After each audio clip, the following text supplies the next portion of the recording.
All right. Welcome, everyone, and thank you guys for joining us for this discussion. Let's start with a brief round of introductions. With you, Brian?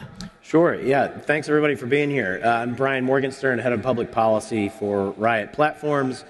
I formerly worked in the Trump administration at the White House and the Treasury Department and on Capitol Hill many years ago, and now lead our advocacy efforts at the federal and state level on everything from tax, national security, energy, environment, all the things that impact Bitcoin and Bitcoin mining.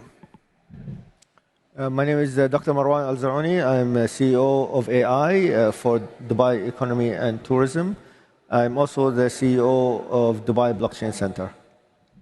Matthew Pines, I'm the Director of Intelligence for Pinnacle One, the strategic advisory group of Sentinel One, a cybersecurity company. I advise multinationals on the intersection of geopolitical and cybersecurity risk. My other hat is I'm a National Security Fellow at the Bitcoin Policy Institute, where I examine the intersection of Bitcoin with national security and geopolitics.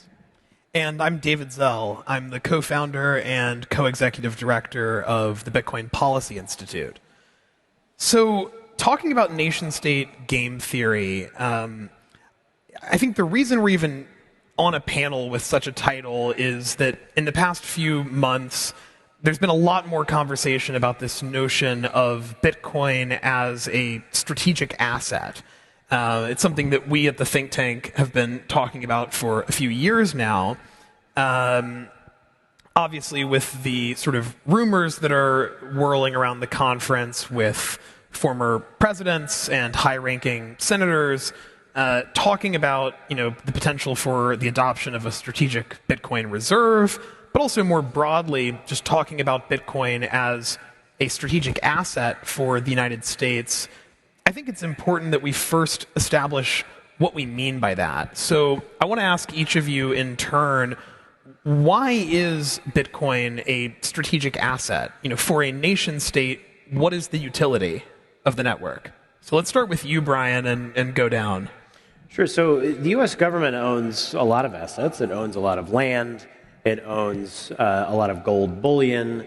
It has a strategic oil reserve, strategic medical supply reserve. There are a lot of reasons why a country would have strategic assets to ensure sort of the strength